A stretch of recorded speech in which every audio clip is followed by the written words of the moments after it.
अस्सलाम वालेकुम। Voice of summary में आप सबको खुश आमदीद। चैनल पर अगर नए हैं तो सब्सक्राइब कर दें और नावल अगर अच्छा लगता है तो एंड में लाइक ज़रूर करके जाइएगा और किसी भी नावल के बारे में अपनी राय का इजहार ज़रूर किया करें, मुझे बहुत अच्छा लगता है। चलिए आज की एपिसोड की तरफ बढ़ते हैं। ज़ैनी किस हद तक बदल गई थी ये नफीसा और बाकी घर वालों को उसके घर आने के चंद दिनों के अंदर ही पता चल गया था। छोटी छोटी बातों पर रोने धोने वाली और हर अच्छी बुरी चीज़ से चंद लम्हों में खाइफ हो जाने वाली ज़ैनी का अब कहीं कोई वजूद नहीं था। जिसे अब वो देख रहे थे वो कोई और ज़ैनी थी, जिसकी ताकत असर रसूख पर कभी उन सबको शुबा होता और कभी उन्हें उस पर रश्क आता। वो पैसा जिसके लिए वो सब दिन रात तरसते रहते थे, इस घर में वो पैसा अब किसी का मसला नहीं था, या कम अज़ कम फ़िलहाल किसी को वो मसला नहीं लग रहा था। ज़ैनी दिन ढलते उठती, तैयार होती, फिर घर से निकल जाती और रात गए आती या घर आती ही नहीं थी। जब वो घर आती तो घर का फ़ोन और उसका सेल फ़ोन मुसलसल बजते रहते। गेट के बाहर कोई ना कोई गाड़ी उसके इंतज़ार में खड़ी रहती। वो बाज़ दफ़ा घर में सिर्फ लिबास तब्दील करने आती थी, बाज़ दफ़ा उसके लिए भी नहीं। जूस का एक गिलास जो वो सुबह जा कर लेती थी वो वाहिद खुराक थी जो वो रोज़ बाकायदगी से घर में लेती थी। फिर इसके बाद वो बाहर क्या खाती पीती थी, कुछ खाती पीती भी थी या नहीं, नफीसा को कुछ पता नहीं होता था। रबिया और सलमान दोबारा कॉलेज जाना शुरू कर चुके थे। ज़ैनी का घर वालों को घर में लाने के बाद रबिया से अकेले में कभी सामना नहीं हुआ था। अगर कभी सामना हुआ भी तो रबिया उससे बात किए बगैर हट जाती थी। वो नाराज़ थी, ज़ैनी जानती थी। उसकी नाराज़गी ठीक थी, ज़ैनी ये भी जानती थी। जो कुछ हुआ ज़ैनी को उस पर दुख भी था और अफसोस भी, लेकिन इस सब के बावजूद वो रबिया के साथ बैठकर किसी पुराने इशू को डिस्कस नहीं करना चाहती थी। वो हर चीज़ साथ साथ दफन करती जा रही थी। ये ना करती तो जिंदा रहना उसके लिए बेहद नामुमकिन हो जाता। फरहान के साथ कॉन्ट्रैक्ट ख़त्म होने के बावजूद ज़ैनी के मॉडलिंग करियर पर कोई बड़ा असर नहीं पड़ा था। हर गुजरते दिन के साथ वो पहले से ज़्यादा मसरूफ़, ज़्यादा मशहूर हो रही थी और उसकी पहली फ़िल्म की रिलीज़ में सिर्फ कुछ वक्त ही बाकी था। इस फिल्म की कामयाबी उसे सुपरस्टार बनाती और उसके रेट्स में यकदम इजाफा हो जाता, और ये वो वाहिद चीज़ थी जिससे ज़ैनी को दिलचस्पी थी। पैसा और सिर्फ पैसा। उसके घर में पहले फिल्म इंडस्ट्री से मुंसलिक लोग आते थे, मगर अपने घर वालों को वहाँ ले आने के बाद उसने शोबिस से मुंसलिक या अपने शनासा किसी भी शख्स को घर आने से रोक दिया था। वहाँ उसकी नहीं और उसकी बहनों की बच्चियाँ भी थीं। वो नहीं चाहती थी उसकी ज़िंदगी या लाइफस्टाइल की वजह से उनमें से किसी के लिए मज़ीद कोई मसला पैदा हो। नईम को लग रहा था जैसे उसका दिल रुक जाएगा। पुलिस उसके सामने उसकी दुकान के सामान को निकाल कर फेंक रही थी। अचरा में किराए पर ली हुई कपड़े की ये दुकान वो पिछले 15 साल से चला रहा था। आज तक कभी कोई मसला नहीं हुआ था, और एक हफ्ते पहले यकदम ही उसकी दुकान के मालिक ने उससे दुकान खाली करने के लिए कहते हुए कहा कि उसने दुकान किसी को बेच दी है। नईम के सर पर जैसे आसमान गिर पड़ा था। इस तरह कैसे वो अचानक दुकान बेच सकता था? उसने दुकान खाली करने से इनकार करते हुए मालिक से कहा कि वो उसके खिलाफ ताजरों की यूनियन के पास जाकर शिकायत करेगा। मालिक ने जवाबन कहा कि वो उसके खिलाफ केस करेगा। नईम केस का सुनते ही कोर्ट से स्टे ऑर्डर ले आया। उसका ख्याल था कुछ अरसा ये मसला इसी तरह लटका रहेगा, फिर दोनों पार्टीज के दरमियान मुसालहत हो जाएगी। वो तब तक सुकून का सांस ले सकता है। 4 दिन बाद वैसे भी उसकी दूसरी शादी होने वाली थी। वो इस मसले को हल करने की कोशिशों के साथ साथ अपनी शादी के इंतजामात में भी मसरूफ़ था। मगर अब स्टे ऑर्डर के दूसरे ही दिन एक और पार्टी वहाँ आई थी और उन्होंने इस बार दुकान खाली करने के लिए नहीं कहा। उन्होंने ये खुद करना शुरू कर दिया और कपड़े के थान और कट पीसीस का ढेर दुकान से बाहर फेंकना शुरू कर दिया। शुरू करने से पहले उन्होंने नईम की मुज़ाहमत करने पर उसकी ठुकाई की थी, और इस ठुकाई के नतीजे में कोई दूसरा दुकानदार नईम की मदद के लिए आगे नहीं बढ़ा था। मुख्तलिफ रंगों और प्रिंटों के कपड़ों का ढेर दुकान से बाहर पूरी सड़क पर फैला हुआ था। नईम उसी के सामने मिट्टी में मिल रहा था। सुल्तान से ज़ैनी की पहली मुलाकात उस दिन हुई थी जब वो अपनी फिल्म के पहले सीन के लिए रूम में मेकअप करवा रही थी। वो इंडस्ट्री की सुपरस्टार निशा का सेक्रेटरी था और इंडस्ट्री में किंग मेकर के नाम से जाना जाता था। इंडस्ट्री की हर हीरोइन निशा से ज़्यादा उसके सेक्रेटरी से खौफ खाती थी। वो जोड़ तोड़ का माहिर था। उसके ताल्लुकात इंडस्ट्री के हर प्रोड्यूसर के साथ थे। अगर कोई उसे नहीं जानता था तो वो परी थी, और वो किसी को जानना चाहता था तो वो परीजात थी। मेकअप आर्टिस्ट गफूर उसका मेकअप कर रहा था जब निशा यकदम दरवाज़ा खुल के सुल्तान के साथ अंदर आई थी। जैनी को उसका यह अंदाज बेहद बुरा लगा था। गफूर मेकअप करते करते निशा की तरफ मुतवज्जो हुई। उसने बड़े मुअत्तब अंदाज में निशा को सलाम करते हुए उसका हाल पूछा। जल्दी करो गफूर, मुझे सीन करवाना है अभी। जैनी ने गफूर को टोका। गफूर एक बार फिर तेजी से उसके चेहरे पर हाथ चलाने लगा। सामने आईने में जैनी ने निशा की बेहद चुभने वाली नज़रों को महसूस किया था जो मुसलसल उसके चेहरे पर टिकी हुई थी।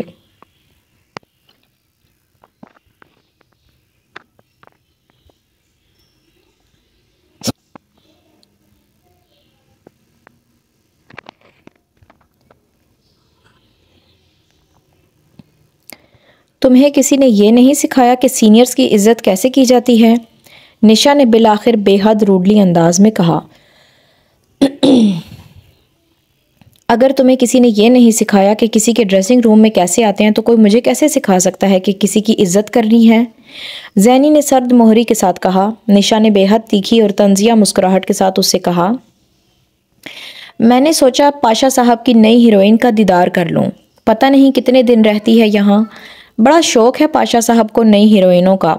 शक्लो सूरत तो खैर ठीक ही है तुम्हारी, पर गफूर बड़ा काम करना पड़ेगा तुम्हें इस पर। अब हर कोई निशा तो नहीं होता कि मेकअप मैन को कुछ करना ही ना पड़े।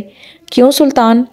निशा ने सुल्तान से राय ली और उसी वक्त जैनी ने आईने से निशा के अकब में खड़े उस मुनहन्नी से आदमी को देखा जिस पर एक नज़र डालते ही किसी को भी उसकी जिन्स का अंदाज़ा हो जाता। वो एक हिजड़ा था। जैनी ने दूसरी नज़र उस पर नहीं डाली, वो उसे इस काबिल नज़र नहीं आया था। मगर जैनी पर एक नज़र ही सुल्तान को तशवीश में मुब्तला कर गई थी। वो निशा के कैरियर के लिए पिछले 12 सालों में पहली बार फिक्रमंद हुआ था। बाजार के किसी घर से हो? निशा ने अब जैनी से पूछा, जिसने उसके पिछले तबसरे पर कुछ नहीं कहा था। बाजार से नहीं हूं मैं, जैनी ने इस बार गुर्रा कर कहा। निशा की वहां मौजूदगी अब उसे बुरी तरह खिलने लगी थी। ओह अच्छा, पहले ही डिफेंस चली गई। तो फिर बाजार में कौन है? माँ, खाला, नानी, बहन? निशा ने बड़े भोलपन से कहा। गफूर, दरवाज़ा खोलकर इसे बाहर का रास्ता दिखाओ, ये रास्ता भूल कर आई है यहाँ। जैनी ने उसकी बात का जवाब देने के बजाय गफूर से सख्ती से कहा और जैसे गफूर के लिए परेशानी पैदा कर दी। 4 दिन हुए हैं इंडस्ट्री में आए और ख़ानदानी बनने लगी।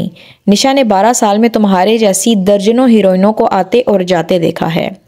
एक फिल्म साइन की है, वो फ्लॉप हुई तो अकल ठिकाने आ जाएगी तुम्हारी।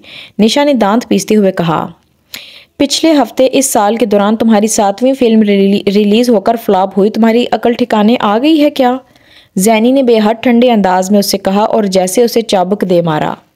इससे पहले कि निशा गुस्से से आग बगोला होकर उसे कुछ कहती, सुल्तान ने फ़ौरन से बेशतर मुदाखलत की। निशा जी चले यहाँ से, ड्राइवर इंतज़ार कर रहा है। निशा कमरे से निकलने से पहले जैनी को पहली बार उन गालियों का तोहफा पेश करके गई थी जो बाद में वो रोज़ सुनती रही थी, और वो सिर्फ पहली बार था जब वो किसी औरत की ज़ुबान से इस तरह के अल्फाज सुनकर कुछ देर के लिए सुन हो गई थी। जब तक उसके हवास बहाल हुए निशा उस कमरे से जा चुकी थी। गफूर बेहद नॉर्मल अंदाज में काम कर रहा था, यूं जैसे उन गालियों में कोई खालिस बात ही नहीं थी। सुल्तान से जैनी की दूसरी मुलाकात 1 माह बाद हुई थी। वो उस रात देर से घर आई थी और घर के अंदर आते ही पोर्च में बैठे एक आदमी को देखकर वो चौंक गई, जो उसकी गाड़ी को अंदर देखकर उठकर खड़ा हो गया था। वो सुल्तान था।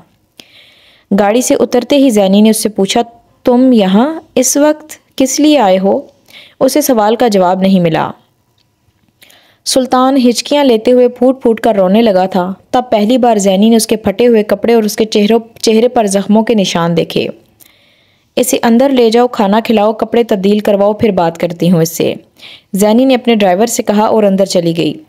तकरीबन 1 घंटे के बाद वो जब कपड़े तब्दील करके शब ख्वानी के लिबास में सिगरेट सुलगाकर लाउंज में आई तो सुल्तान वहाँ बैठा चाय पी रहा था। वो कपड़े तब्दील कर चुका था और अब कदरे पुरसुकून नजर आ रहा था। जैनी को देखकर वो कब लिए उठ खड़ा हुआ। बैठ जाओ, किसने मारा है तुम्हें? जैनी ने सोफे पर बैठते हुए उससे पूछा। किस्मत ने। उसके जवाब ने जैनी को चंद लम्हों के लिए हैरान कर दिया। वो सिगरेट का कश लगाते हुए उसे देखने लगी, फिर उसने मुस्कुराते हुए बड़े अजीब से अंदाज में सुल्तान से कहा, किस्मत मारे तो निशान चेहरे पर नहीं दिल पर पड़ता है। सुल्तान ने अपने सीने के बाएं जानिब हाथ रखते हुए जैनी से कहा, यहाँ भी पड़ा है परी जी। जैनी ने मुस्कुराते हुए इस बार कुछ कहने के बजाय सेंटर टेबल से सिगरेट की डिबिया और लाइटर उसकी तरफ खिसका दिया। सुल्तान ने एक सिगरेट निकाल लिया, फिर बड़बड़ाने लगा, निशा ने मारा है अपने एड़ी वाले जूते से, फिर मुलाजमों से पिटवाया, फिर घर से बाहर फेंकवा दिया। वो कहती है मैंने उसका 5 लाख का जेवर चोरी कर लिया। जैनी ने सिगरेट मुंह से हटाते हुए लापरवाही से कहा, तुमने चोरी किया? नहीं, सुल्तान ने बेसाख्ता कहा। जैनी एस्ट्रे में राख झाड़ने लगी। सुल्तान उसका चेहरा देखता रहा। आपको मेरी बात पर यकीन नहीं आया? नहीं, जैनी ने इत्मीनान से कहा। मैं कसम खाकर कहता हूँ कि मैंने। जैनी ने बेख्तियार उसकी बात काटी। तुम कसम मत खाओ, कसम खाने वाला झूठा लगता है मुझे। सुल्तान उसका चेहरा देखता रहा, फिर बेइख्तियार बोल पड़ा। जैनी ने चौंक कर उसे देखा। क्या हुआ? निशा ने भी यही कहा था मुझसे, हालांकि उसको पता था मैंने ज़िंदगी में कभी कसम नहीं खाई। आपसे तो खैर मुझे कोई गिला ही नहीं है परी जी, आपके पास बैठे तो चंद घंटे हुए हैं, मगर निशा के ख़ानदान से तो 20 साल खिदमत की थी मैंने। सुल्तान के लहजे में अब रंजीदगी थी। 20 साल से हो उसके साथ? हाँ, पहले उसकी बहन के साथ, फिर निशा के साथ। मैंने उसे स्टार बनाया। जैनी ने उसकी बात काटी। तुमने वाकई उसका जेवर नहीं लिया? किस लिए लेता जेवर? करता क्या जेवर का मैं? मेरी कौन सी बीवी है, घर है जिस पर लगाता? फिर क्या करना था मैंने जेवर चोरी करके? सुल्तान ने तल्खी से कहा। क्यों, पैसे नहीं चाहिए तुम्हें? दुनिया में कौन है जो पैसे के पीछे नहीं जाता? मुझे दुनिया का नहीं पता, मगर मैं कभी पैसे के पीछे नहीं गया। तब भी नहीं जब इंडस्ट्री की बड़ी बड़ी हीरोइनों ने मुझे तोड़ने की कोशिश की। मैं तो मोहब्बत के नाम पर मर गया, प्यार के लिए ख्वार होता रहा। जैनी ने बड़ी दिलचस्पी से उसे देखा। तुम्हें मोहब्बत का क्या पता? हिजड़ा हूँ पर इंसान हूँ मैं। मोहब्बत करने के लिए औरत या मर्द होना तो कोई शर्त नहीं। किससे मोहब्बत थी तुम्हें? जैनी को उसके साथ बातों में मज़ा आ रहा था। निशा से? नहीं, उसकी बड़ी बहन से। वो तो शादी करके फिल्म इंडस्ट्री छोड़ गई। जैनी को याद आया, उससे क्या कोई मोहब्बत करना छोड़ देता है? जैनी इस बार बोल नहीं सकी। उसने सिगरेट एस्ट्रे में बुझा दिया। कोई चीज़ उसे बुरी तरह चुभी थी। यानी फिर चले जाओगे निशा के पास? उसने मध्यम आवाज़ में कहा। नहीं, अब तो मर कर भी नहीं जाऊंगा। अगर उसकी बहन बुलाए तो फिर भी नहीं। नहीं, फिर भी नहीं। गुस्सा मुझे निशा के जूते खाकर नहीं आया, सलमा की गालियां सुनकर आया। वो वहाँ सब कुछ उसके सामने हुआ। मैंने कहा, सुल्तान अब बस कर, माशूक के मुंह से गाली खा ली। उसके दर से रोटी खाने मत बैठ। यानी मोहब्बत ख़त्म हो गई? जैनी ने तीखी मुस्कुराहट के साथ कहा। नहीं, मोहब्बत ख़त्म नहीं हुई, तवक्को ख़त्म हो गई। सुल्तान ने गहरा सांस लेते हुए कहा। मेरे लिए काम करोगे? जैनी ने सिगरेट का कश लेते हुए पूछा। सुल्तान बोल नहीं सका। सुल्तान को अपने लिए काम की दावत देते हुए जैनी को यह अंदाज़ा नहीं था कि उसके हाथ में जो आ गया है वो जो बाकी हर मोहरे को पीट देगा। उसने फिल्म इंडस्ट्री में और फिल्म इंडस्ट्री से बाहर बहुत हिजड़े देखे थे। मॉडलिंग में भी उसके आधे स्टाइलिस्ट इसी सिंफ से ताल्लुक़ रखते थे, मगर उसने सुल्तान जैसे शातिर और ज़हीन हिजड़ा नहीं देखा था। वो पाकिस्तान फिल्म इंडस्ट्री का वाहिद हिजड़ा था जिसकी जिन्स जानने के बाद इंडस्ट्री के बड़े उसका नाम इज्जत से लेते थे। क्यों? ये जैनी को उसके साथ रहने से पता चल गया था। ये नईम साहब का घर है? ड्राइवर ने दरवाज़ा खोलने पर नईम से पूछा, जो दरवाज़ा खोलने आया था। हाँ, मैं नईम हूँ। इससे पहले कि ड्राइवर कुछ कहता, फहमीदा पूछते हुए दरवाजे पर ही आ गई। कौन है नईम? पता नहीं, अभी तो मैं पूछ रहा था। नईम ने माँ को इतला दी। मुझे ज़हरा बीबी ने भिजवाया है, आपकी बच्ची की तबीयत ख़राब है। उन्होंने गाड़ी भेजी है कि आप आकर अपनी बच्ची को देख जाएं। ड्राइवर ने बेहद मुअद्दब अंदाज में कहा। गाड़ी? नईम को जैसे करंट लगा। उसने शौक के आलम में माँ को देखा। अरे पीछे हट, मैं भी तो देखूं किसने गाड़ी भेज दी। फहमीदा ने उसे एक तरफ हटाते हुए कहा और फिर दरवाजे से बाहर झांकने लगी। ये गाड़ी ज़ारा ने भेजी है? फहमीदा बाहर खड़ी निसान सन्नी को देखकर जैसे दंग रह गई थी। जी, ड्राइवर ने मुख्तसरन जवाब दिया। अरे ज़हरा के पास ये गाड़ी कहाँ से आ गई? फहमीदा ने हक्का बक्का अंदाज में पलटकर नईम से पूछा। यही तो मैं हैरान हो रहा हूँ, तुम जाओ, मुझे नहीं आना। नईम ने पहला जुमला माँ से और दूसरा ड्राइवर से कहा। अरे क्यों नहीं जाना? जाकर देखते तो हैं कि आखिर ऐसी गाड़ी कहाँ से ले ली। सुना है जैनी अपने पास ले गई है सब घर वालों को। देखते हैं कहाँ ले गई है, फहमीदा ने बेहद तजस्सुस के आलम में कहा। 1 घंटे के बाद गाड़ी उन्हें लेकर जिस बंगले में दाखिल हुई थी उसके साइज और नक्शे ने उन्हें खौफ में मुब्तला कर दिया था। नईम और वो मुंह खोले होनकों की तरह गाड़ी को पोर्च में रुकते देखते रहे। फिर ड्राइवर ने दरवाज़ा खोल दिया। गाड़ी से बाहर निकलकर उनकी रही सही कुव्वत गोयाई भी सलब हो गई थी। पोर्च में कोई उनके इस्तकबाल के लिए नहीं था, मगर ड्राइवर लाउंज का दरवाज़ा खोलकर उन्हें अंदर ले गया और लाउंज में जाते ही नफीसा से उनका सामना हो गया, जो उन दोनों को देखकर हक्का बक्का रह गई थी। अरे नईम बेटा, फहमीदा आपा, आप लोग आए आए बैठें। ज़ाहरा ज़ाहरा देखो कौन आया है। नफीसा उन्हें देखकर बिल्कुल ही बौखला गई थीं और उनकी बौखलाहट ने नईम और फहमीदा के औसान बहाल कर दिए। उन्हें यकदम याद आ गया था कि वो कौन थे। आप लोग बैठे। मैं नफीसा की बात मुकम्मल नहीं हो सकी थी, इससे पहले ही ज़ाहरा लाउंज में दाखिल हुई थी और नईम और फहमीदा को देखकर माँ ही की तरह बदहवास हो गई थी। अस्सलामुअलैकुम फुप्पो, उसने बमुश्किल फहमीदा से कहा। हमें गाड़ी भिजवाई थी तुमने कि बच्ची बीमार है, हम आकर देख जाएं। फहमीदा ने अकड़ी गर्दन के साथ उससे कहा। डिफेंस में आ गए थे तो क्या? वो दोनों अब भी मोहल्ले के उसी घर की तरह उनके तलवे चाटने को तैयार नजर आ रही थीं और फहमीदा ये काम करवाने का मौका कैसे ज़ाया करती। मैंने? ज़हरा ने उलझकर नईम को देखा। मैंने तो गाड़ी नहीं। अरे देखो रबिया भी आ गई। सलाम करो बहनोई और फूफो को और जाकर जल्दी से चाय पानी का इंतज़ाम करो। नफीसा ने बीच में ही रबिया के आ जाने पर ज़हरा की बात उचकी। वो इन्हीं कदमों पर उन्हें सलाम करके वापस पलट गई। आप लोग बैठें तो सही, नफीसा ने उन दोनों से कहा। नईम और फहमीदा बज़ाहिर बड़े क्रॉफर के आलम में सोफे पर बैठ गए। तुमने गाड़ी नहीं भेजी तो गाड़ी किसने भेजी है? फहमीदा ने सोफे पर बैठते ही पूछा। मैंने। जैनी अपने कमरे का दरवाज़ा खोलते हुए अंदर आ गई। उसके हाथ में सिगरेट था और वो एक जीन्स और टी शर्ट में मलबूस थी। फहमीदा और नईम साख तो सामत उसे देखते रह गए।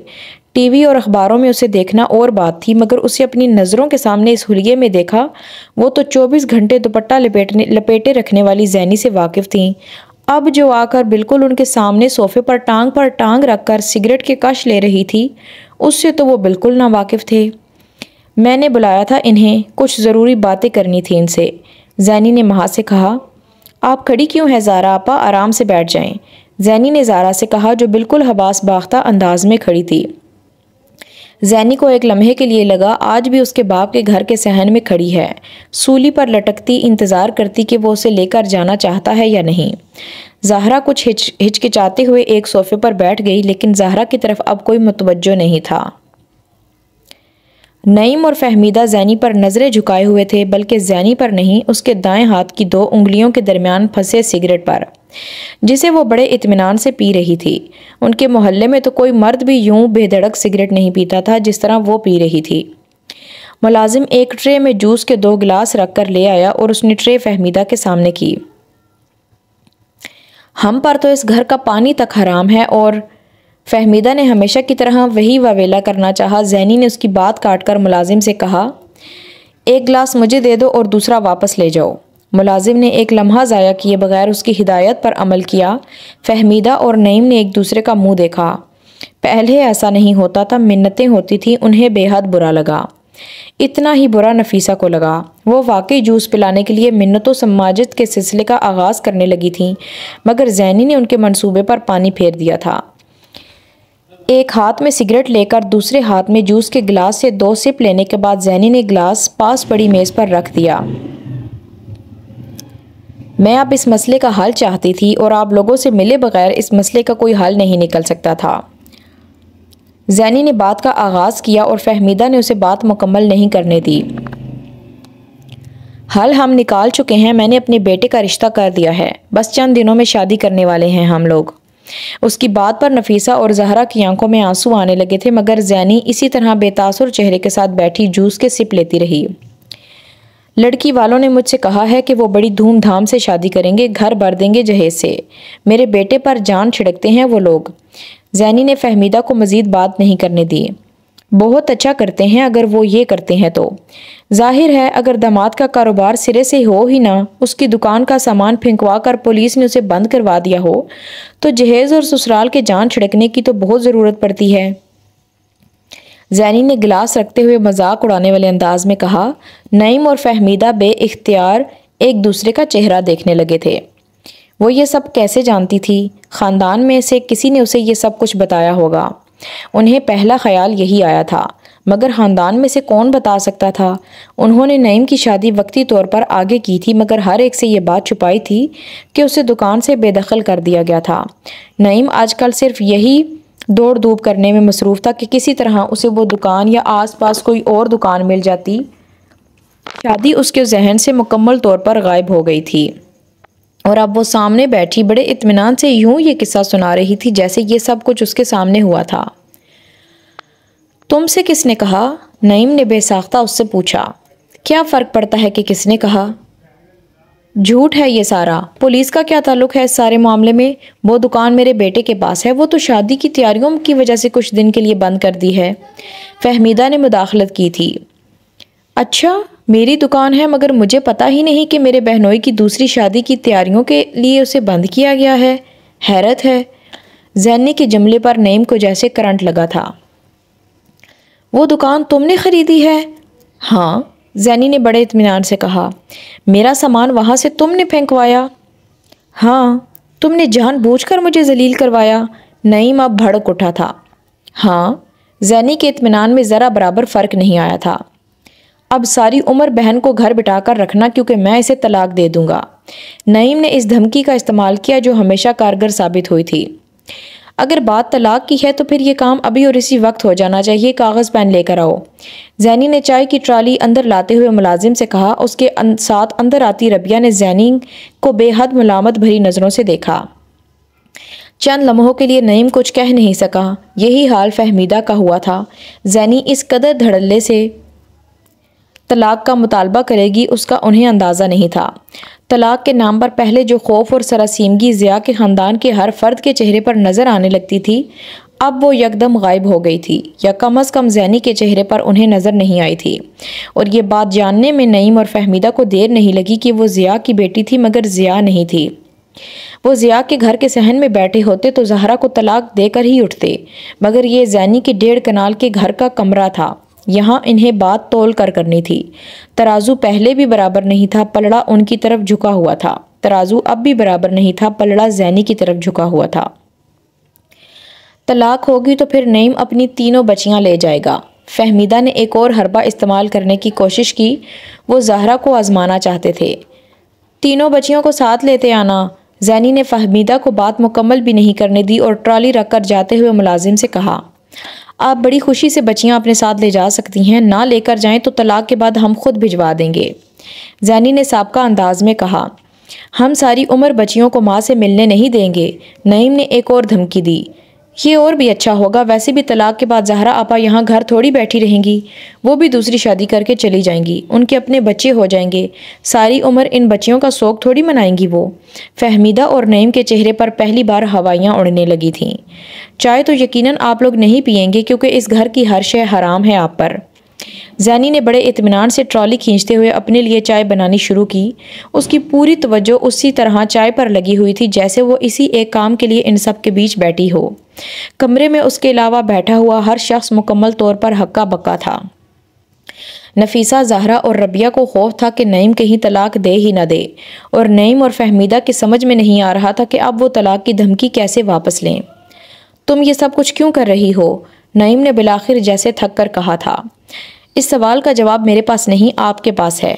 इस शहर में आप कहीं कोई काम करना चाहेंगे, मैं काम नहीं करने दूंगी।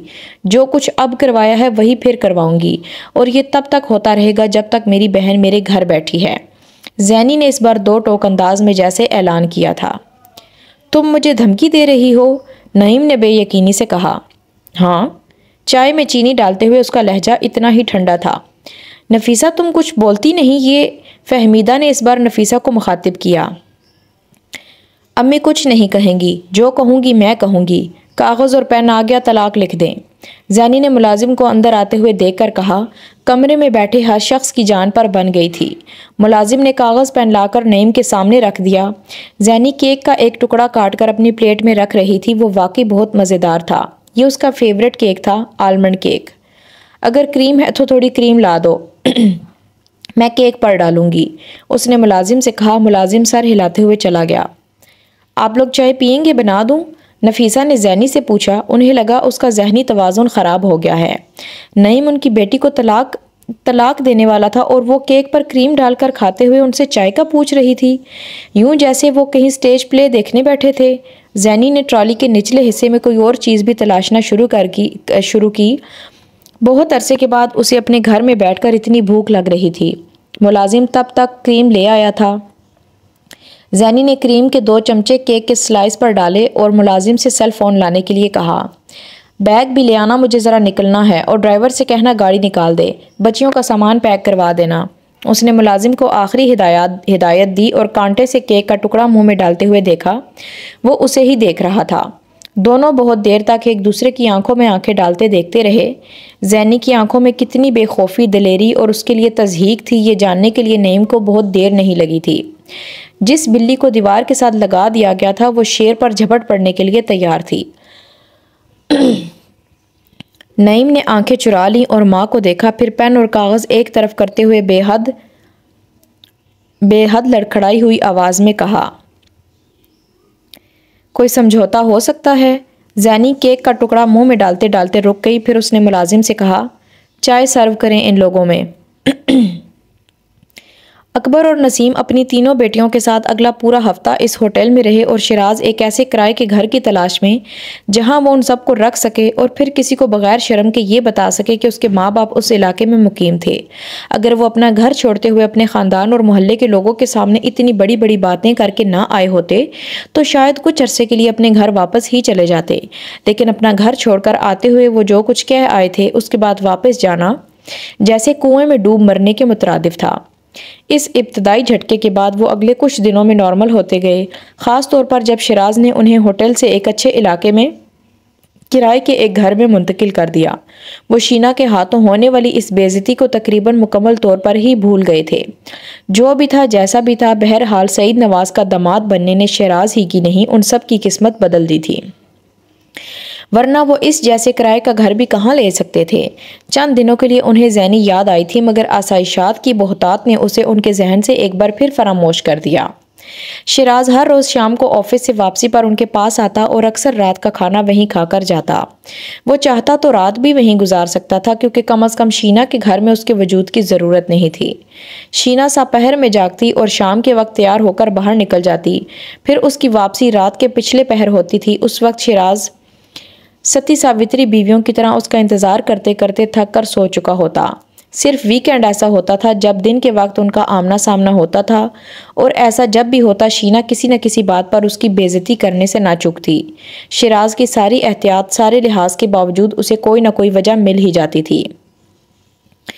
वो शुरू के दिनों में दम साधे सब कुछ सुनता रहता था। उसका ख्याल था इस तरह आहिस्ता आहिस्ता उसका गुस्सा और नाराज़गी ख़त्म हो जाएगी, मगर बाद में उसे एहसास हुआ कि ये उसकी गलत फहमी थी। उसकी खामोशी उसे और शेर कर रही थी। फिर वो झगड़े के वक्त घर से बाहर जाने लगा, मगर ये तरीका भी नाकाम रहा। शीना अब उसे बुज़दिली के ताने देने लगी थी। शिराज खून के घूंट पीता, मगर ये जान नहीं पाया कि शीना का उसके बारे में हर अंदाज़ा 100% ठीक था।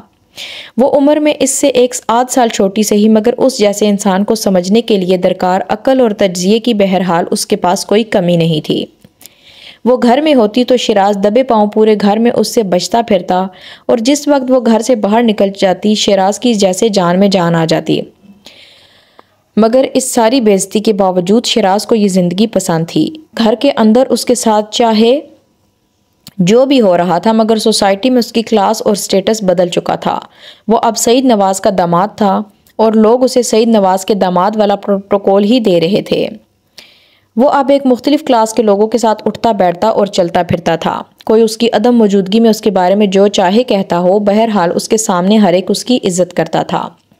अपने कॉमन के मिडिल क्लासिए साथियों और अफसरों के टोले को छोड़कर उसने एक लंबी उड़ान ठान ली थी और उसे यकीन था वो सब साथी उसकी किस्मत पर इसी तरह रश्क और हसद कर रहे होंगे जिस तरह उसके रिश्तेदार और पुराने मोहल्ले के लोग करते थे।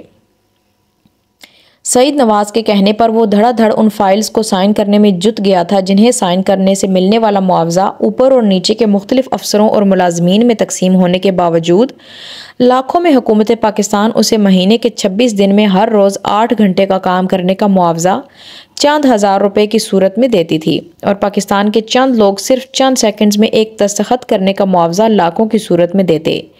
लेकिन इन लाखों में वो कितने अपनी मर्जी से खर्च कर सकता था ये उसे बहुत जल्द ही पता चल गया था।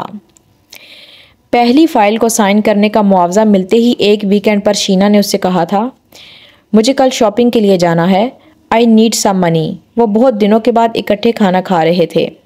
हाँ हाँ क्यों नहीं, मेरे वॉलेट से ले लेना, शिराज ने फ़ौरन उससे कहा। शॉपिंग के लिए पैसे? शीना ने खाना खाते खाते रुक कर तीखे तेवरों के साथ उससे कहा। शॉपिंग के लिए पैसे? शिराज की समझ में नहीं आया कि उसने इस बार नाराज़ होने वाली क्या बात थी। तुम्हारे वॉलेट में लाख 1.5 लाख होगा? शीना के सवाल पर वो हैरान हुआ। नहीं, मगर तुम्हें लाख 1.5 लाख की तो ज़रूरत नहीं, तुम्हें तो शॉपिंग के लिए रकम चाहिए। तुम्हारा क्या ख्याल है मैं कहाँ शॉपिंग करती होंगी? जुम्मा बाज़ार में या अचरा और अनारकली की गलियों में? कभी तो अपनी लोअर मिडिल क्लास जहनियत मत दिखाया करो, शीना ने बेहद नाराज़गी से कहा। मगर शीना, लाख 1.5 लाख की शॉपिंग? मेरी पे तो सिर्फ। शिराज ने हकलाते हुए कुछ कहने की कोशिश की मगर शीना ने उसकी बात काट दी। तुम्हारी पे की बात कौन कर रहा है? मेरी बाप ने तुम्हारी पे देखी होती तो तुम्हें अपना दामाद बनाया होता। आज जो फाइल साइन करके तुम्हें 8 लाख मिले हैं मैं उनकी बात कर रही हूँ। शिराज मुंह खोल नहीं सका। उसे यकीनन सईद नवाज ने ये इन्फॉर्मेशन दी थी मगर फिर भी वो पूछे बगैर नहीं रह सका। तुम्हें किसने बताया? तुम्हें इससे कोई मतलब नहीं होना चाहिए। बैंक में मेरा और अपना एक जॉइंट अकाउंट खुलवाओ ताकि मुझे पता चले कि तुम पैसे का क्या कर रहे हो, शीना ने बेहद बुलंद आवाज़ में उससे कहा। शीना, मैं चाहता हूँ कि मैं अपनी फैमिली के लिए एक घर ख़रीद लूँ। क्योंकि शीना ने उसके मुसालिहाना अंदाज को बलाए ताक रखते हुए उसकी बात काटी। क्यों? तुम्हारी फैमिली को उस पुराने घर में रहते हुए क्या तकलीफ होती है? सारी उम्र उन्होंने वहाँ गुजारी है, अब 4 दिन इस घर में रहकर उनसे वहाँ रहा नहीं जा रहा। उसका लहजा बेहद तल्ख था। ये बात नहीं है, मेरा भी तो कोई फ़र्ज़ बनता है अपने माँ बाप और बहनों के लिए। शीना ने एक बार फिर उसकी बात काटी। पहले तुम अपने उन फ़राइज़ को देखो जो तुम्हारे मेरी तरफ बनते हैं, फिर अपने माँ बाप को देखना। वो चम्मच टेबल पर तकरीबन फेंकते हुए उठकर चली गई। शिराज को इस वक्त पहली बार सईद नवाज पर गुस्सा आया। शीना के मिजाज को जानने के बावजूद उन्होंने उसे इन 8 लाख रुपयों के बारे में बता दिया था। शिराज को गुस्सा न आता तो क्या होता? हर गुजरते दिन के साथ उसे पता चल गया था कि उसके हाथ किस हद तक बंधे हुए थे। वो अगर ये सोच रहा था कि वो अपनी पोस्टिंग के लिए पहले ही साल करोड़ों की जायदाद बना लेगा तो ये उसकी खुशफहमी के अलावा और कुछ नहीं थी। सिर्फ शीना के कहने पर वो कभी भी जॉइंट अकाउंट ना खुलवाता, मगर शीना के मुतालबे के दूसरे ही दिन सईद नवाज ने भी उसे यही कहा था। ना सिर्फ ये बल्कि उन्होंने बैंक का एक फॉर्म भी उसे भिजवा दिया था और ये जैसे ताबूत में आखिरी कील ठोंकने के मुतरादिफ था। शिराज को ना चाहते हुए भी जॉइंट अकाउंट खोलना पड़ा और अकाउंट खोलने के कुछ अरसा में ही उसे अंदाज़ा हो गया था कि उसके अकाउंट में इतनी तेज़ी से रुपए आ नहीं रहे थे जितनी तेज़ी से रुपए खर्च हो रहे हैं। शीना उसकी इस तरह की आमदनी का आधे से ज़्यादा हिस्सा हर माह खर्च कर देती थी और हर माह के आखिर में अकाउंट में सिर्फ चंद लाख रह जाते। शिराज खून के घूंट पीता रहता। उसकी समझ में नहीं आ रहा था वो शिकायत करे तो किससे करे। सईद नवाज के नज़दीक ये चीज़ काबिल एतराज़ सिरे से थी ही नहीं। ये वो बहुत पहले जान चुका था। इस पैसे को इस तरह उड़ाना अगर काबिल एतराज़ होता तो सईद नवाज खुद उसे लाखों की गाड़ी इतनी लापरवाही से थमाते ही नहीं। ढेरों रुपया उसके उस घर पर लगा देते जहाँ वो शीना के साथ रह रहा था। वो बड़े लाइफस्टाइल का मालिक था और वो सईद नवाज से ऐसी कोई बात कहकर अपनी तजलील नहीं करवाना चाहता था। वो जानता था वो उसकी खून पसीने की कमाई नहीं थी, फिर भी उसे यूं खर्च होते देखकर उसे ऐसी तकलीफ होती थी जैसे किसी ने उसके लिए जान मारी हो। उसने शुरू में शीना को समझाने की कोशिश की थी। उसे ये कहने की बजाय कि वो शॉपिंग पर इस तरह रुपया ना उड़ाए, उसने ये कहने की कोशिश की थी कि उन्हें रुपया संभालना चाहिए ताकि मुश्किल वक्त में काम आए। शीना पलके झपकाए बगैर उसका चेहरा देखती रही। फिर उसने कहा, कौन सा मुश्किल वक्त? शिराज की समझ में नहीं आया कि वो फौरी तौर पर मुश्किल वक्त की वजाहत किस तरह दे। मुश्किल वक्त से बचने के लिए ही मैंने जॉइंट अकाउंट खुलवाया है, ताकि मुझे पता हो कि पैसा कहाँ जा रहा है। फिर तुम मुझे किस मुश्किल वक्त के लिए तैयार कर रहे हो? अगर तुम्हारा ख्याल है कि मैं 1 रुपया जमा करूंगी ताकि कल तुम्हारी किसी हमाकत की वजह से अगर कोई मुसीबत आए तो मैं प्लेट में रख कर वो रुपया तुम्हें पेश कर दूंगी, तो अपनी इस खुशफहमी को तुम जितनी जल्दी दूर कर लो उतना बेहतर है। जिस क्लास से मेरा ताल्लुक़ है वहाँ रुपया खर्च करने के लिए कमाया जाता है, बचत के लिए नहीं। हमारे यहाँ औरतें रुपया जमा करते हुए तुम्हारी क्लास की औरतों की तरह ज़िंदगियाँ नहीं गुजारती। इसलिए दोबारा मुझे कभी मशवरा मत देना। ये मशवरे तुम अपने ख़ानदान की औरतों को दो तो ज़्यादा बेहतर है, शीना ने दो टोक अंदाज में कहा था। शिराज को दोबारा उसे ये मशवरा देने की हिम्मत नहीं हुई। वो शीना से नहीं डरता था, उस तजलील से डरता था जो वो बिला झिझक चंद मिनटों में किसी के सामने भी कर सकती थी। वो तेज़ मिजाज की थी, माँ बाप की इकलौती औलाद थी, ये तो उसे समझ में आता था, मगर वो उससे इतनी खार क्यों खाती थी ये शिराज को समझ में नहीं आता था।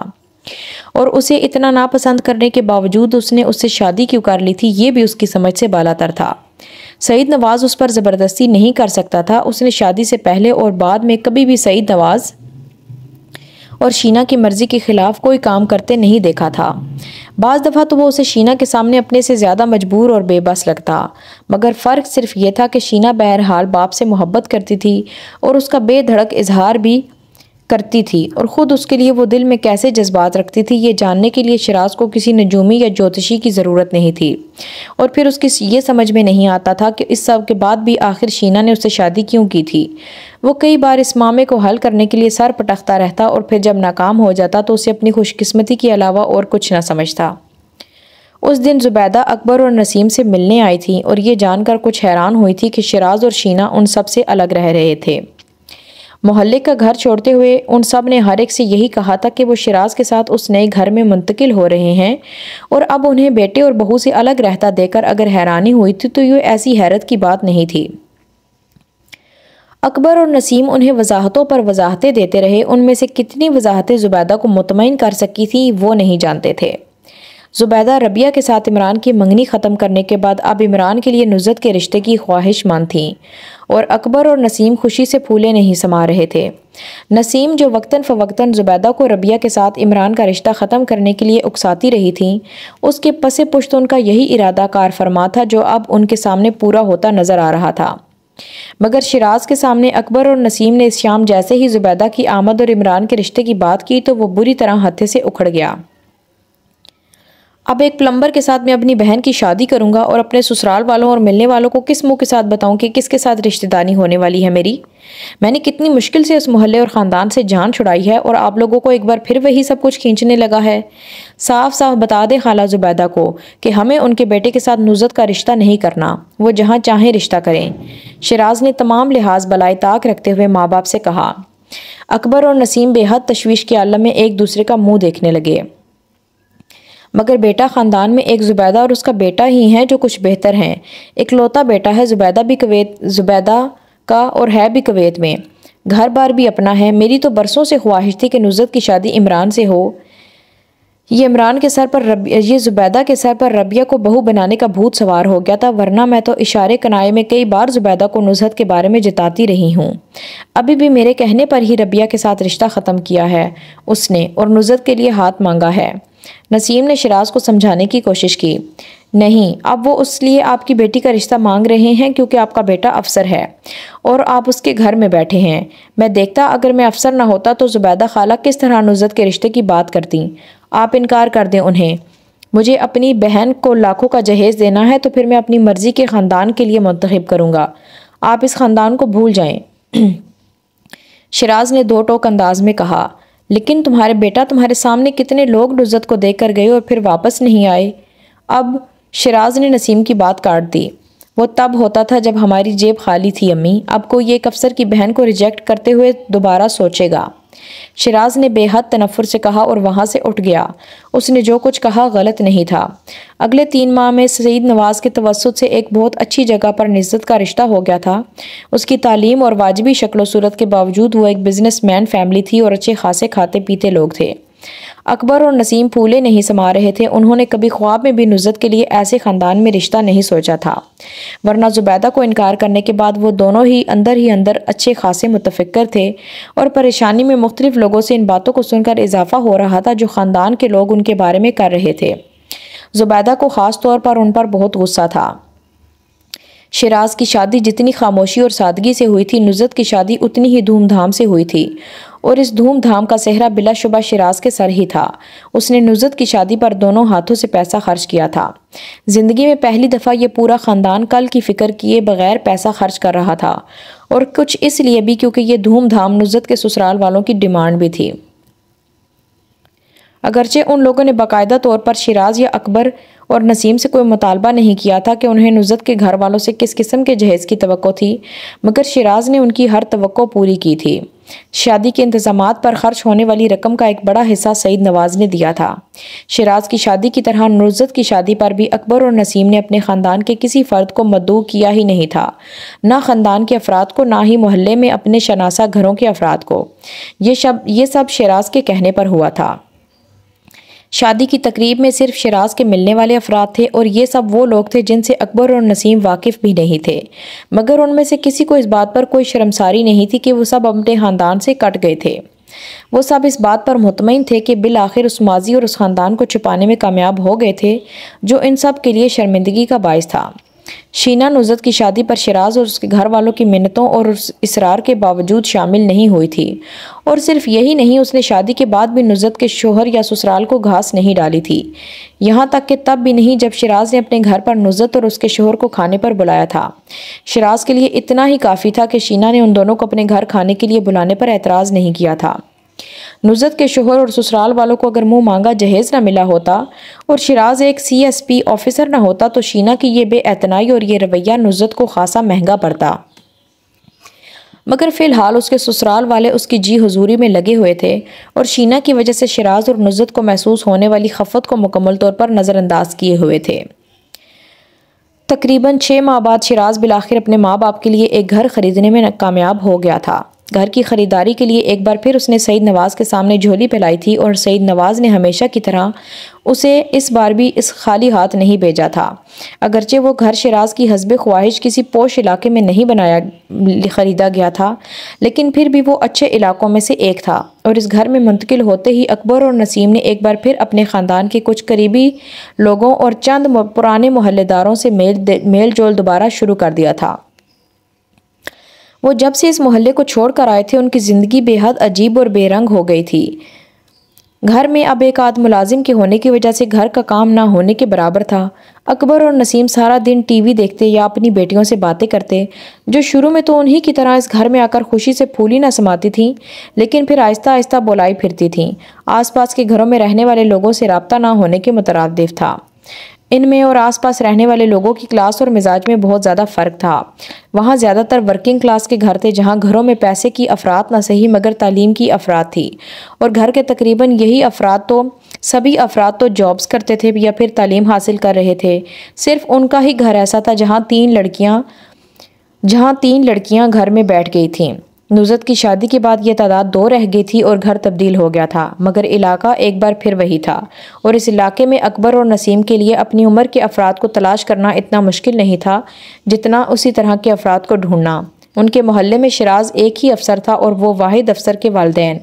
इस इलाके में दूसरे घर में कोई ना कोई सरकारी मुलाजमत में कम व बेश इस ग्रेड में था जिसमें शिराज।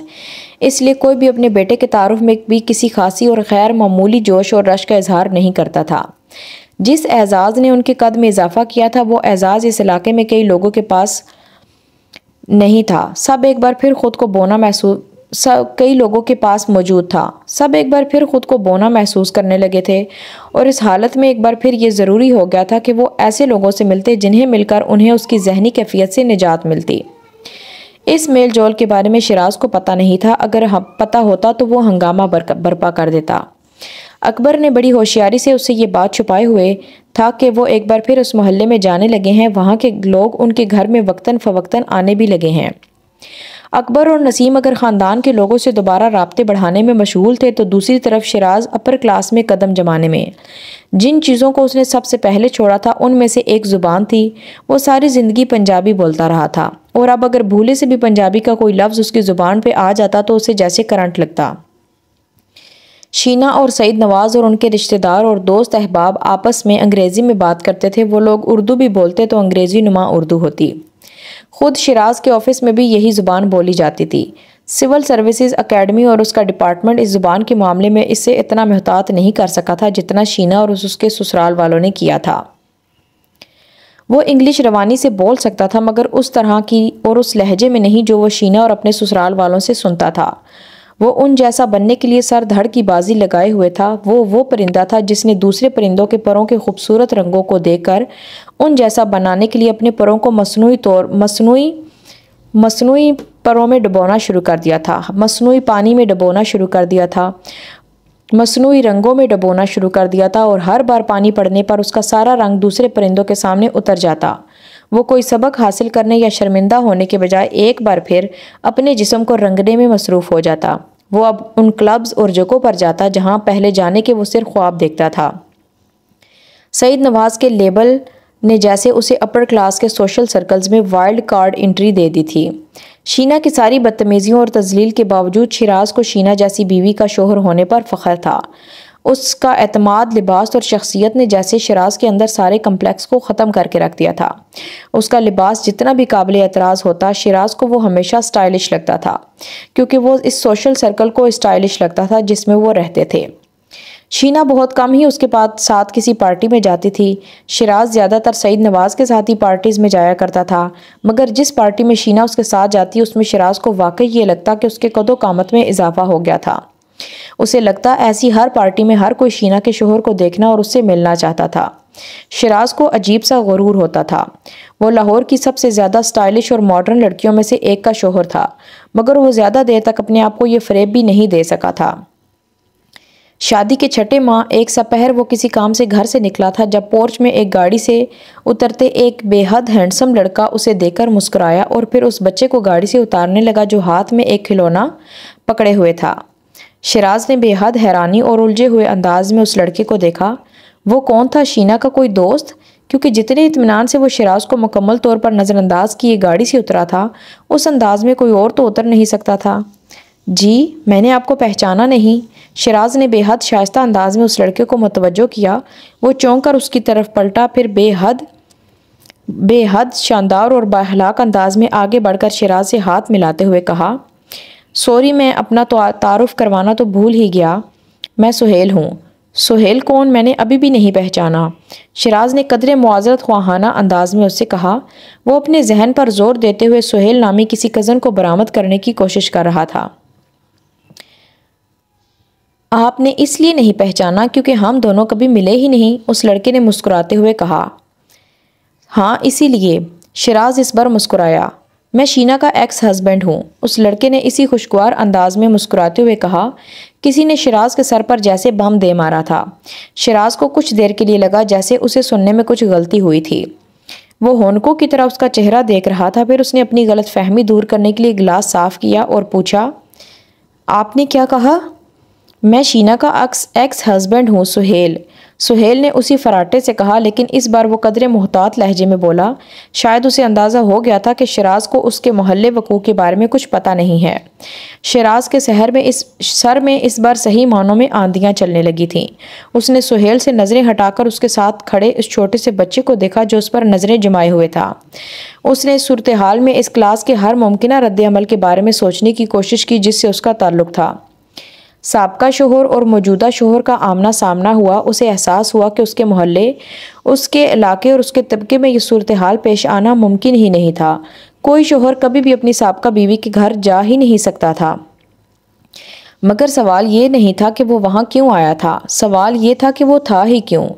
शीना का शोहर धोखा, फरेब कोई और मामला होता तो उसके अंदर गुस्से का आतिशफ़िशां भड़क उठना चाहिए था, मगर ये शाक उसके लिए इतना शदीद था कि इश्तियाल भी उसके अंदर पैदा ही नहीं हो रहा था। उसे बेहद खूबसूरती के साथ बेवकूफ़ बनाया गया था और उसे अंदाज़ा भी नहीं हुआ था। वो खड़ा सुहेल की शक्ल देख रहा था और सुहेल की समझ में नहीं आ रहा था कि अब वो उससे क्या कहे। वो वहाँ उससे मिलने नहीं आया और शिराज का रद्द अमल उसे बोर भी कर रहा था। उसे गूंगे लोगों से मिलने का तजुर्बा नहीं था। इससे पहले कि दोनों के दरमियान आने वाली खामोशी टूटती, शीना अंदर लाउंज से निकल आई थी और सुहेल को देखते ही बेहद गर्मजोशी से उसकी तरफ बढ़ी। अरे सुहेल, तुम कब आए? शिराज ने अपने अकब में उसकी आवाज़ सुनी तो पलट कर उसे देखा। वो तब तक आगे बढ़कर सुहेल के गले लग गई। बस अभी आया हूँ, सुहेल ने उससे गले मिलते और उसके गाल चूमते हुए कहा, और शिराज के जिस्म में जैसे काटो तो लहू नहीं था। उसके लिए ये नाकाबिले तसव्वुर बात थी कि दो तलाक याफ्ता एक दूसरे के साथ इतनी गर्मजोशी के साथ मिल रहे थे। एक लम्हे के लिए उसे लगा उसे डूबकर मर जाना चाहिए, लेकिन अगले लम्हे लगने वाले करंट के एक और झटके ने जैसे उसके जहन से ये ख्याल भी निकाल दिया था। सुहेल के करीब खड़ा बच्चा अब बड़ी बेताबी के साथ शीना से लिपटा हुआ था और ये उसके मुंह से निकलने वाला मम्मी का लफ्ज़ था जिसने शिराज पर एक और क़यामत ढाई थी। आखिर एक दिन में कितनी क़यामतें टूट सकती थीं किसी पर।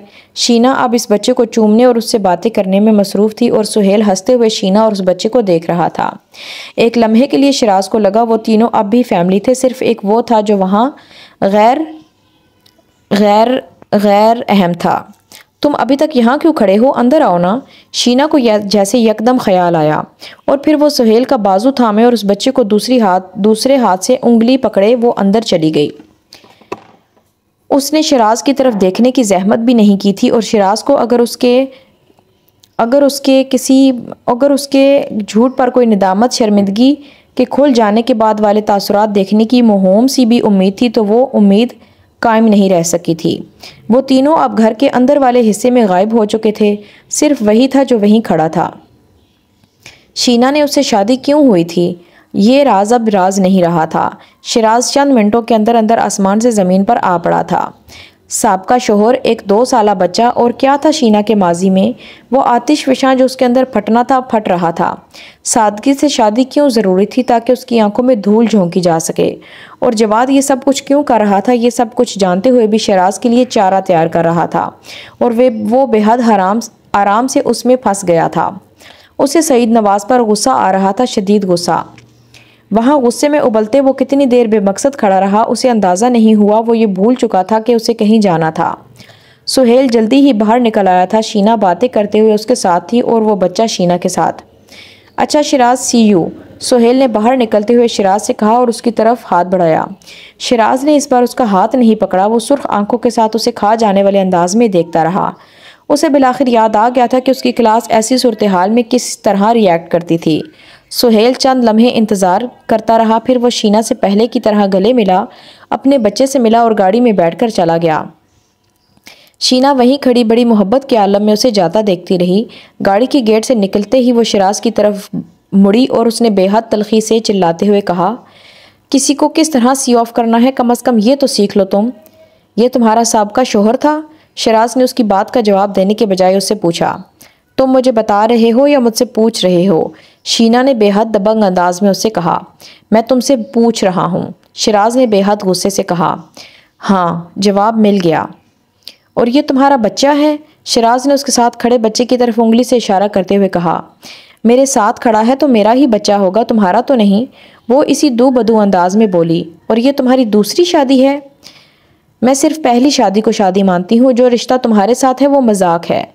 शीना के अंदाज में कोई तब्दीली नहीं आई। और तुम लोगों ने मुझसे झूठ बोला, मुझको धोखा दिया।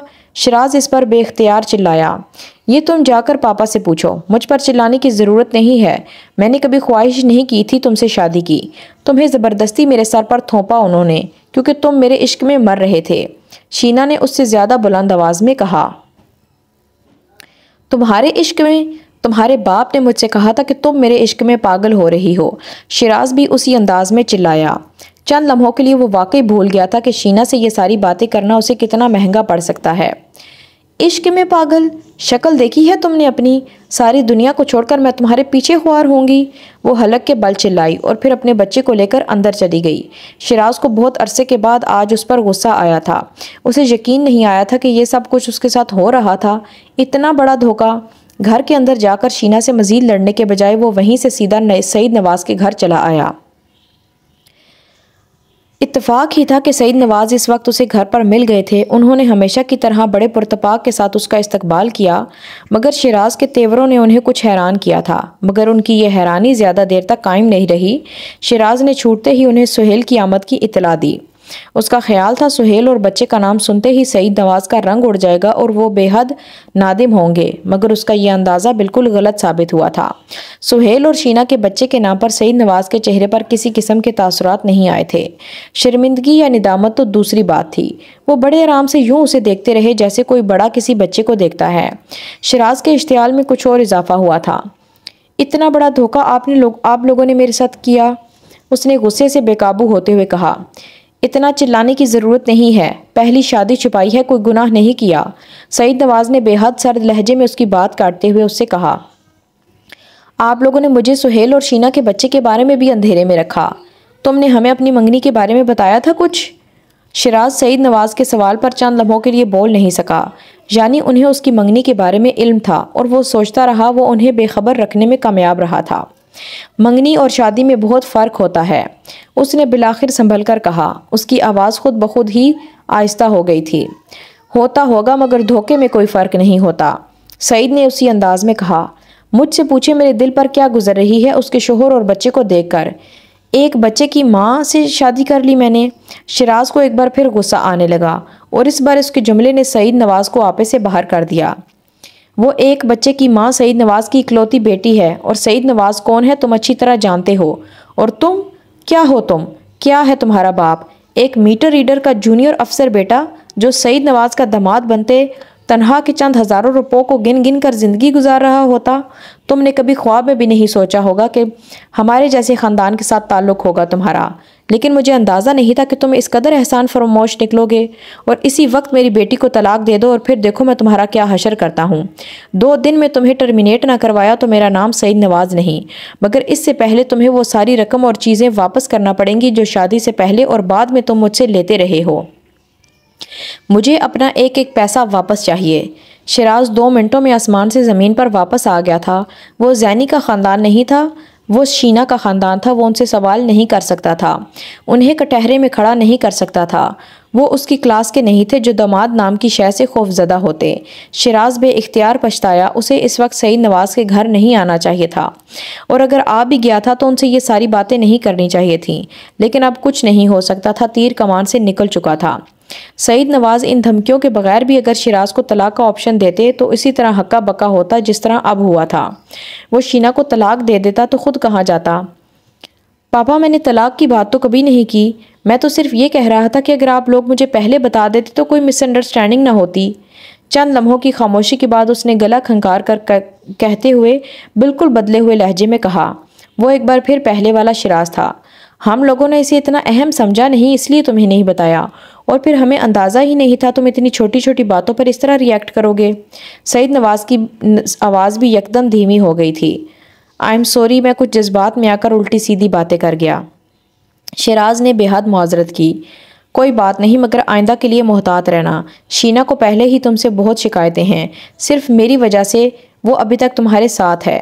मैं उससे कहता रहता हूँ कि ख़ानदान अच्छा है, ख़ानदान छोटा है तो क्या हुआ, शरीफ लड़का है, इज्जत करने वाला मुअद्दब। सईद नवाज अब उसे भिगो भिगो कर मार रहे थे। शिराज अगले 2 घंटे चुपचाप उनकी बातें सुनता रहा। उसका जहन सिर्फ सुहेल और उसके बच्चे के बारे में सोच रहा था। वो सईद नवाज से पूछना चाहता था कि वो बच्चा अब उसके घर में रहने वाला था, मगर वो इस वक्त एक और अहमकाना सवाल नहीं करना चाहता था। वापसी के सफ़र में शिराज सिर्फ एक बात सोचता रहा था कि जब उसके घर वालों को शीना की पहली शादी और बच्चे के बारे में पता चलेगा तो क्या होगा। क्या होगा? कुछ नहीं होगा, कोई क़यामत नहीं आएगी। मैं अभी भी सईद नवाज का दामाद हूँ। अभी पूरा शहर मेरी इज्जत करता है।